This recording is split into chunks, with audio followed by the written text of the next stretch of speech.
All right, folks, welcome back to the review of the 1 to 4 family residential contract for resale.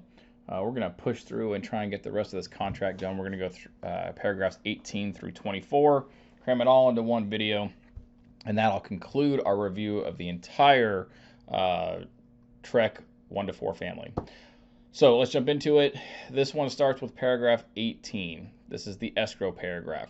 Paragraph 18 reads as follows, and then as always, we're going to go right back through it once we go through it one time. 18A, escrow. The escrow agent is not, 1, a party to this contract and does not have liability for the performance or non-performance of any party to this contract. 2, liable for interest on the earnest money. And 3, liable for the loss of any interest money caused by the failure of any financial institution in which the earnest money has been deposited, unless the financial institution is acting as escrow agent. 18B, expenses. At closing, the earnest money must be applied first to any cash down payment, then to the buyer's expenses, and any excess refunded to buyer. If no closing occurs, escrow agent may 1, require a written release of liability of the escrow agent from all parties. 2, require payment of unpaid expenses incurred on behalf of a party.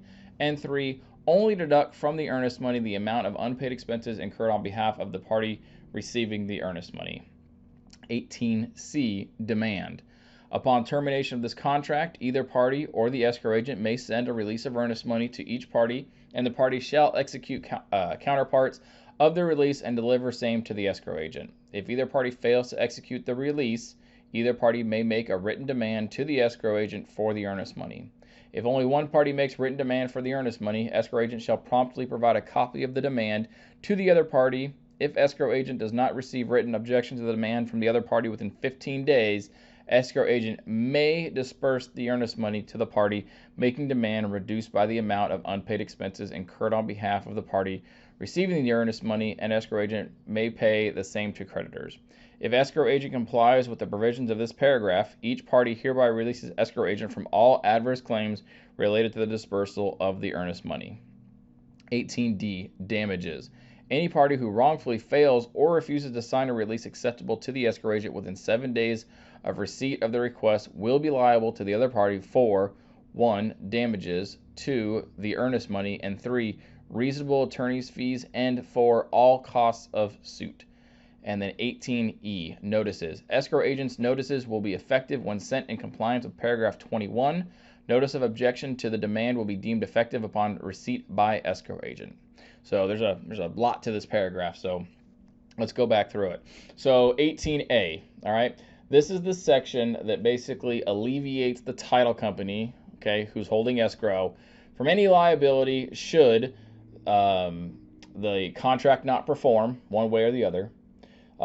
They're not liable for the interest that they earn on the earnest money. So, they keep hundreds and hundreds of thousands of dollars in their accounts, and they earn interest on that money, and that interest goes to nobody else except them. So they're not liable for providing that interest to anybody. And 3, they're not liable for the earnest money if the bank that they hold it at fails for some reason, unless the title company is in and of itself a bank. So 18A is really a release of liability for the title company should something happen. 18B talks about how money is going to be applied, and so it's very clear that the earnest money will first be applied to any cash down payment, then to the expenses, and then anything else gets refunded to the buyer. It's not abnormal, especially like for VA buyers using a VA loan, to get money back at closing instead of bringing money to closing. If closing doesn't occur, there's a couple of things that are important here. So the title company is not required, okay, to obtain a release of earnest money or a release of liability. They may, it says they may, and so usually they do, but they're not required to. All right. So if they don't require it, they can just release it. That's fine, but they are definitely entitled to require the release of earnest money prior to doing so. They can also require payment of any unpaid expenses incurred on behalf of a party. So if you're responsible for paying for a survey or pest inspection or something else, that happened where you were going to pay that trade or that special skill or whoever it is at closing, and closing doesn't happen, they can request that you pay those monies on behalf of the party.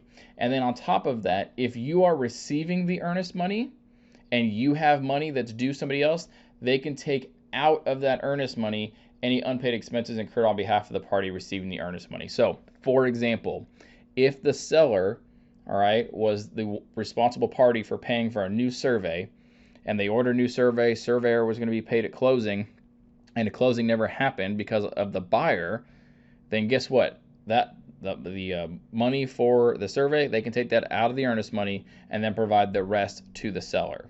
Now, if the seller is the one responsible for the survey and they ordered a survey and got a survey, and then the buyer's the one getting the earnest money back, they can't keep money out of the earnest money that's going to the buyer to pay for an expense that is the requirement of the seller.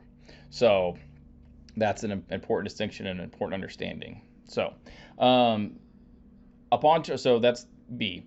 18C. So upon the termination of the contract, either party, so the buyer or the seller or the title company, can send the release of earnest money to the parties, and they are supposed to execute that in compliance with this contract. If they don't, all right, then either party can make written demand to the escrow agent for the earnest money. Some title companies will let you do this on behalf of your client. Some title companies are going to want to hear from your client, so the email or the requirement or the written demand comes from them. Either way, if somebody's not willing to sign a release of earnest money, you can make a demand or your client can make a demand. All right. If only one party makes that demand, what they're going to do is they're going to receive it, they're going to take a copy of it, and they're going to send the demand to the other party. Once they send it, okay, they're going to wait 15 days. All right. Now, this is 15 calendar days, not 15 business days. All right. It doesn't specify within the contract, so we're assuming it's just regular old days. All right. And if they don't hear any objection to the demand, they may disperse the earnest money to the party making the demand. All right. Now, are they required to? No, they're not required to. And this is a confusing part sometimes. Just because you make a demand and nobody objects does not require them to disperse the earnest money. It only says they may disperse the earnest money.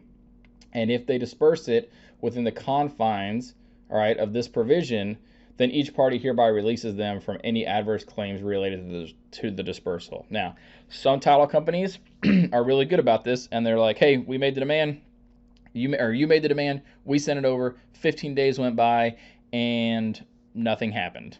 And so we're going to release it. Some title companies are steadfast in the requirement to have a release of earnest money, and they will not release it no matter what unless they have a signed release of earnest money or they have a court telling them they're going to have to, and that's perfectly okay. There is nothing inside of this paragraph or any other part of the contract that requires the title company to release earnest money unless they have a court order to do so or they have a signed release of earnest money or release of liability and disbursement of the funds. So it's well within their purview. Every title company is going to have a different policy on how they handle this.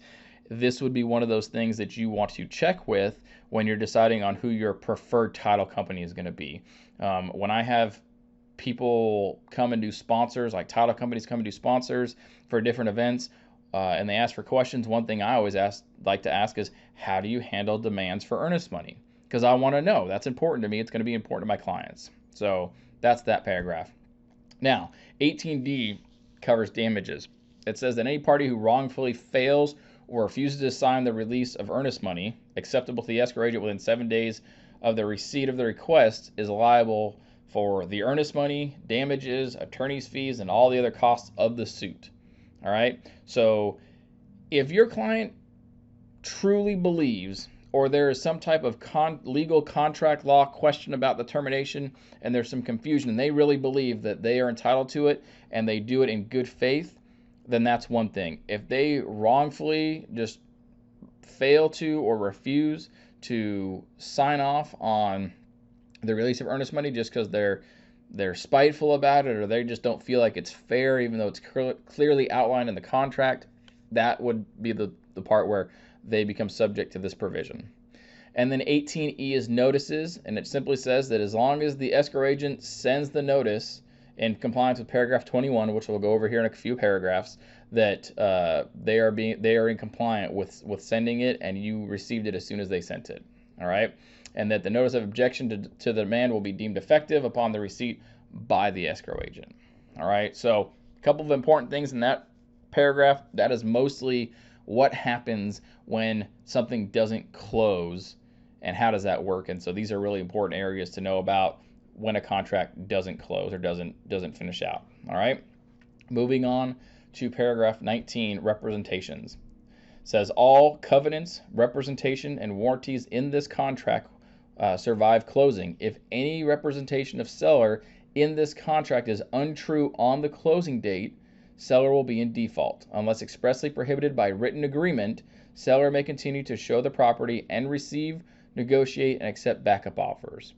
So this one basically says that anything that's contained in this contract, if it is not just like was it wrong, I thought it was this and really it was this and I didn't know, all right, that's one thing. But if it was a lie or a representation they made was untrue or not factual or maybe only a half truth, then they can be found to be in default in a later in a later suit should something arise or should something happen. Now, the question would be whether or not the seller's disclosure is a part of this contract. I'm not an attorney, but I would think that it is not a part of the contract. It is a notice of disclosure that's required to be provided. But just like this provision here in paragraph 19, there are other laws and ways that you can go after a seller should they misrepresent the facts inside the seller's disclosure. So this is something that probably won't ever pop up during a transaction, but after the transaction closes and 6 months, 12 months, 2 years down the line, your buyers contact you and say, hey, you remember in the contract where it said this? Yeah, well, that wasn't true. What do we do? This is the paragraph you're going to want to refer back to. It also makes it clear that the seller can continue to show the property and negotiate and accept backup offers at their choosing unless it's expressly prohibited by a written agreement. We don't have a written agreement in this contract anywhere that would prohibit that. So if your buyer wants to prohibit that, they're going to need to seek out an attorney, or your broker is going to have to seek out an attorney along with the buyer to get some type of written agreement put into place. And should you ever get a written agreement to prohibit the seller from showing the property or receiving and negotiating backup offers, remember that that's not going to be a TREC form or promulgated form. It's also not going to be a form from the Texas realtors, so you're not going to be able to advise your client on that. You're going to have to refer them to an attorney. Moving on to paragraph 20, the federal tax requirements. Now, this paragraph is a paragraph where you could spend an hour just talking about all the ins and outs of it. So this is the FIRPTA paragraph. All right, so it reads as follows. If seller is a, quote, foreign person as defined by Internal Revenue Code and its regulations, or if seller fails to deliver an affidavit or a certificate of non-foreign status to buyer that seller is not a, quote, foreign person, then buyer shall withhold from the sales proceeds an amount sufficient to comply with the applicable tax law and deliver the same to the Internal Revenue Service together with appropriate tax forms. Internal Revenue Service regulations require filing written reports if currency in excess of specified amounts is received in the transaction. Now, a majority of transactions do not involve a foreign person as the seller. Again, this paragraph only applies if the seller is a foreign person. If the buyer is a foreign person, this paragraph doesn't have anything to do with any of that. All right, only if the seller is a foreign person, or if they fail to deliver an affidavit or certificate of non-foreign status to buyer, which is something that they almost always sign and initial as part of the title documents. So should you enter into a transaction where you are dealing with a foreign person as the seller, that's going to be something you're going to want to rely heavily on your title company for, and or have your client speak to a real estate and or tax attorney to get some advice on how they're supposed to comply with this. The other thing I'll tell you about FIRPTA is that at the end of the day, under these IRS codes, the buyer is the one responsible for complying with this regulation and these rules. So if they don't at the time of sale, it's going to be on them, and that could result in hefty amounts of taxes being owed by your buyer at a later date, and you don't want to get involved in that. Moving on to paragraph 21, notices. All notices from one party to the other must be in writing and are effective when mailed to, hand delivered at or transmitted by fax or electronic transmission as follows. And then you have two columns where you have contact information for the buyer and the seller. You have a phone number, a fax number, and an email. All right. Pretty self-explanatory, but I want to highlight a couple of things here that are, one is a issue that has to do with liability for you. The other is kind of a soapbox issue, and I want to address both. The first thing is this: do not put your phone number or your email address in either one of these sections for your client. All right. Now let me tell you why.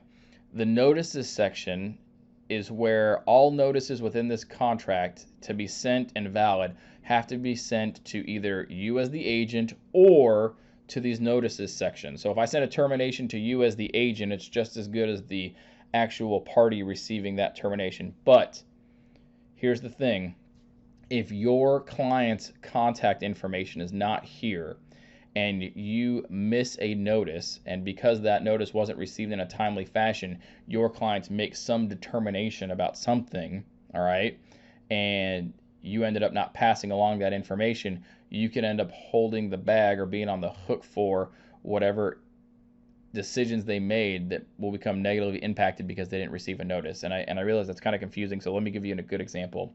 Let's say that your email and your phone number is here, all right? And let's say that you are gone on vacation for a week, and for some reason you had one of your fellow agents handling your transactions while you're gone. Well, guess what? They sent a termination the day after you left, and I mean you're gone out of the country, don't have access to your phone or email or anything except for maybe sporadically. So let's just say that your name and your phone number and your email are here, and the second day you were out of town, they sent a termination to you and you didn't get it. And the agent handling your stuff didn't get it. And your client didn't get it. Well, let's just say the very next day your clients, because they're like, hey, we're good, we got buyers, we're moving forward, quick close, 10 days, they had a really short option period. Well, they turn around and they go and put a contract on another house, on a new home, and they put down $1,000 of non-refundable money because they definitely want this house and they're trying to beat out another couple. Well, it's not until you get back from your vacation that you realize, oh crap, this contract is terminated, and you go and let your sellers know, and they go, well, we just put $1,000 of non-refundable money down. What are we supposed to do with that $1,000? How are we supposed to get that back? Because now we don't have a buyer. Well, you would probably be on the hook for making them whole if they were going to lose that $1,000. And I'm very well aware that this does not happen very often, but when it happens, because it will happen, all right, you could be on the hook for that. And there are 1,000 different scenarios where you could, put your name down, receive a notice, not get it, and your client kind of be on the losing end of that. There's tons of different scenarios you come up with. That's just one that kind of was off the top of my head. So you want to make sure that you are putting your client's information there. Here is the other side of this. So that's the liability portion. Now let me give you kind of a soapbox item. A lot of times agents will put their information in here because they don't want the buyer contacting the seller directly, or they don't want the seller contacting the buyer directly. I need to make something very clear for everybody watching this video, and that is this: we as agents and brokers are not the gatekeepers to keep the principles of a contract from speaking to one another. We can certainly explain to our clients why it's important they don't talk to the other party and the benefits of going through the agent and, making sure there's one way in and one way out for all communication. But outside of explaining the importance of that, we are not here to be gatekeepers. Why would you keep a client from talking to the buyer or seller on the other side of the transaction? Well, there's a couple reasons. One, sometimes when buyers and sellers talk, the deal gets tanked. All right, maybe the seller says too much and the buyer goes, man, I don't want this house, right? Or maybe the seller learns something about the buyer and goes, man, this buyer's gonna come here and trash my home that I raised my kids in and, rip everything out. I don't want that. Never mind, I don't want to do a sale. And the deal could tank. Well, if the sole reason for keeping the principals from talking to each other is to prevent your deal from tanking. That's not putting your client's needs and interest above yours. Okay, that's putting you first because you don't want the deal to tank because you need the commission or you want it to close. All right. And then sometimes when buyers and sellers talk, they have a really good conversation. They learn a lot about each other. The buyers learn a lot about the house. The sellers learn a lot about the person that's going to be taking care of the house they may have raised their kids in, or their spouse passed away in, or where their grandparents were living for a long time before they passed away. And they have a good conversation. They feel even better about the conversation. So my only point in saying all of this is simply that if the reason you are putting your contact information here instead of your clients is to prevent the parties from talking, don't do that. It is not your right, nor is it your job to prevent a buyer and a seller from speaking. They are the parties to this contract. We are here to advise them. And if you can advise them to a degree that they don't want to talk to the other side, well then fine. But if somebody calls them, don't try to explain to them that they can't talk, they're not allowed to talk to somebody or anything like that. It makes no sense. So that's my soapbox, and that's paragraph 21. Moving on to paragraph 22, agreement of parties. This contract contains the entire agreement of the parties and cannot be changed except by written agreement. Addenda which are part of this contract are, and then you check applicable boxes. And I'm not going to go through all of these, but the most commonly used boxes are here. Things like the third-party financing addendum, the HOA addendum, mineral reservations, backup contracts, hydrostatic testing, the addendum concerning right to terminate. All the most commonly used ones are here. And so if you have a contract and an addendum, you have to mark the checkbox that goes with the addendum. If you sign an addendum, but you don't mark the checkbox on the actual contract, guess what? That addendum is not a part of the contract. Okay, it has to be up here. It has to be marked. Okay, if you mark the wrong one, okay, and don't have anybody sign it, guess what? That addendum that you mistakenly marked is still a part of the contract. All right, if you accidentally select third-party financing addendum and the seller financing addendum, guess what? Both are a part of the contract, and you have to do an amendment to remove the seller financing addendum from paragraph 22. All right? Don't just think because you made a simple mistake, like, oh, no big deal, that's not a problem. All right? It is an issue. If one of the addendums you're using does not appear on this list of most commonly used addendums, the very last one is the other, and then you can list out the form. If I were doing it, I would list out the form number and then whole name of the form so it's very clear which form you are using. All right, and again, make sure the name and the form number are correct. And the only way to change any part of this contract or the addendums is through a written agreement as noted in the very first part of this paragraph. This one's pretty self-explanatory, but again, if you're using an addendum and you don't check the box, the addendum's not part of the contract. And if you check a box that you didn't mean to, that addendum, even if you didn't complete it, should still be a part of the contract until you do an amendment to remove it. All right? Moving on to the last paragraph that has a lot of substance and is very important to almost every buyer, and that is the termination option, paragraph 23. This contract reads as follows. For nominal consideration, the receipt of which is hereby acknowledged by seller, and buyer's agreement to pay seller, and then there's a blank for a certain amount of money, and then it has option fee. Within 3 days after the effective date of this contract, seller grants buyer the unrestricted right to terminate this contract by giving notice of termination to the seller within X number of days after the effective date of this contract, the option period. Notices under this paragraph must be given by 5 p.m. local time where the property is located by the date specified. If no dollar amount is stated as the option fee, or if buyer fails to pay the option fee to seller within the time prescribed, this paragraph will not be a part of this contract, and buyer shall not have the unrestricted right to terminate this contract. If buyer gives notice of termination within the time prescribed, the option fee will not be refunded. However, any earnest money will be refunded to buyer. The option fee will or will not be credited to the sales price at closing. Time is of the essence for this paragraph, and strict compliance with the time for performance is required. All right, there's a lot to unpack in this particular paragraph, and so I want to go through it kind of little bit by little bit. So for nominal consideration, nominal meaning small, all right, the receipt of which is hereby acknowledged by the seller, the buyer will agree to pay a certain amount. Okay, now every market's a little bit different, and you have $100 to $300, all right. Whatever the amount that they're putting in there, that's the option fee, all right. They have to deliver that, all right, within 3 days after the effective date of this contract. All right. The seller grants the buyer the unrestricted right to terminate. Unrestricted meaning they can terminate for any reason during the option period.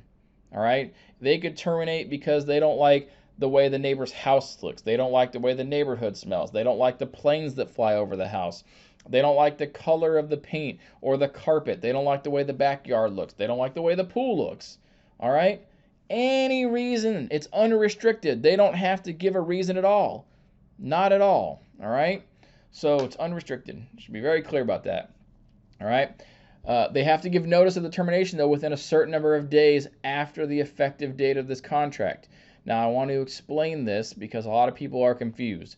When calculating any timeline in this contract, but most importantly, the termination option, all right, the day the contract is executed is day 0, all right? And the day after execution, that's day 1, all right? So a lot of times people get confused. They think that the day the contract is executed is day 1. That's not true. The day the contract is executed is day 0, and the following day is day 1.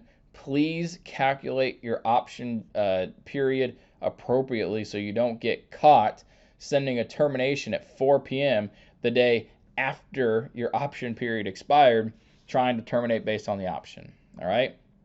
Now, the option period a few years ago ended at midnight, meaning agents would have to stay up and clients would have to stay up late into the evening on the last day of the option period, okay, to see if the buyer was going to send a termination, at like 11:30 p.m. Okay, that has changed a couple contract revisions ago, and so now the notice has to be provided by 5 p.m. according to the local time where the property is located, not where you're at. Okay, if you live in California or New York and you're moving to Texas, it's not 5 p.m. your time. Okay, on one of the coasts, it's 5 p.m. wherever the property is located at. All right, on the date specified. Now, if there's no dollar amount in the option fee section, or if there's a dollar amount but the buyer fails to pay the option fee within the 3 days, all right, then there is no option period. All right, so sometimes I hear people say, well, you didn't pay the option fee, you're in default. Okay, well, that's not true. Not paying the option fee doesn't put you in default of this contract. All it does is give you no option period. All right. Now, you have to pay the option fee. I have seen people before where they go under contract and the very next day they go, you know what? Never mind. We don't want the house. We're just going to terminate. No need to pay option fee. No need to pay earnest money or do any of that. We're just going to terminate. That's not the case. Okay. If you're going to terminate the very next day, okay, it's likely because you're trying to terminate under the option period, and you have to pay that option fee. It's just the way it is. So make sure you explain that to your buyers. All right. If the buyer gives a notice within the time prescribed, then the option fee will not be refunded. All right. So I had an agent that went through earlier this year in 2019, had a truck complaint filed against her and myself because the buyer, okay, used their option period and wanted their option fee back. All right. And I was very clear to them that it says right in this paragraph, the option fee will not be refunded, okay, if you use the option. All right. That being said, once you use the option period to terminate, the earnest money will be refunded.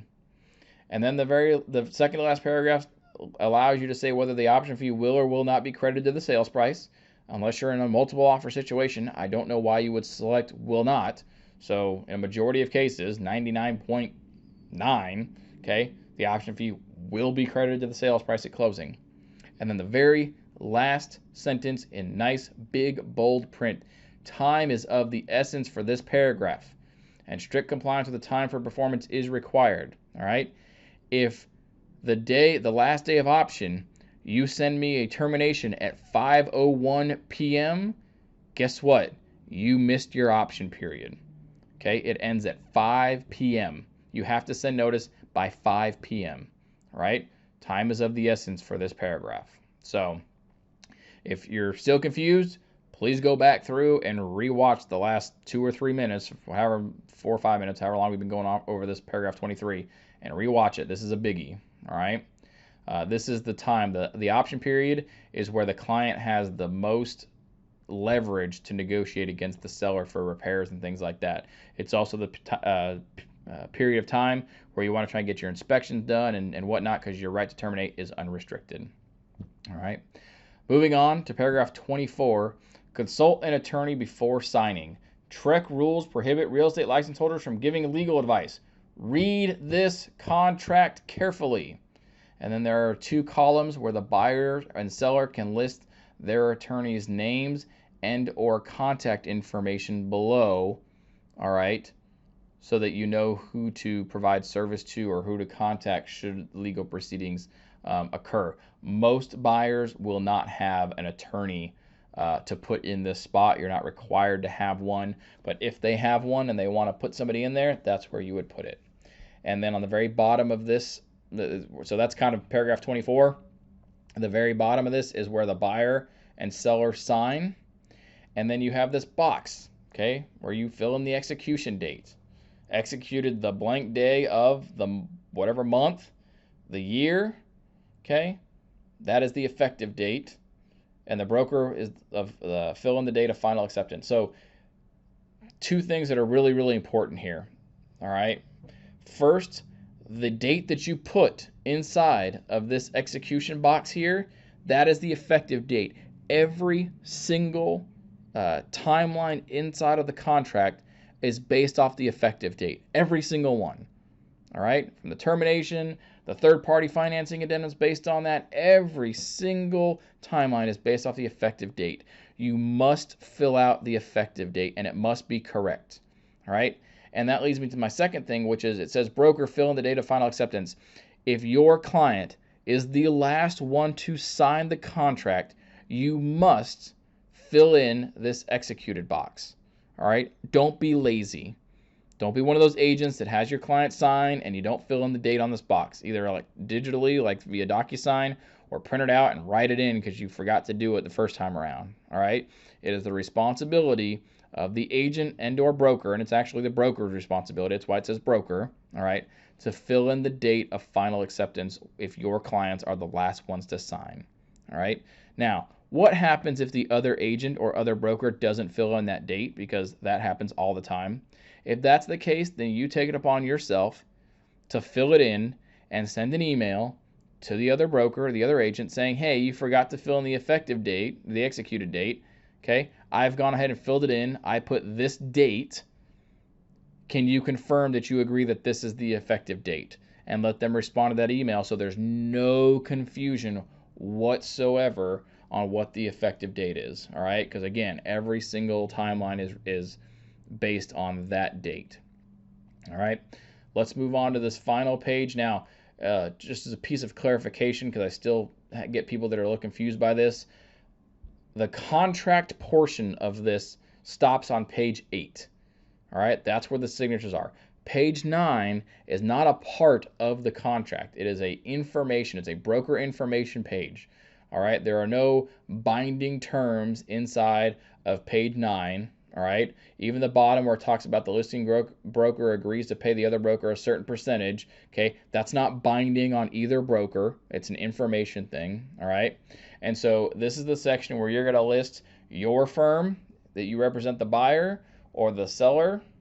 All right, or that you're representing the seller as the listing broker subagent, or you're listing both parties as intermediary, and you just fill out your information appropriately. A couple things that I want to point out. Please make sure that when you're selecting the appropriate box, okay, that it is really the appropriate box that you're selecting. Don't make the mistake of selecting that you are the intermediary when you're really only representing the seller. You don't want to get into that whole issue should a TREC complaint be filed. I've been through an issue like that. It's not a good issue to deal with.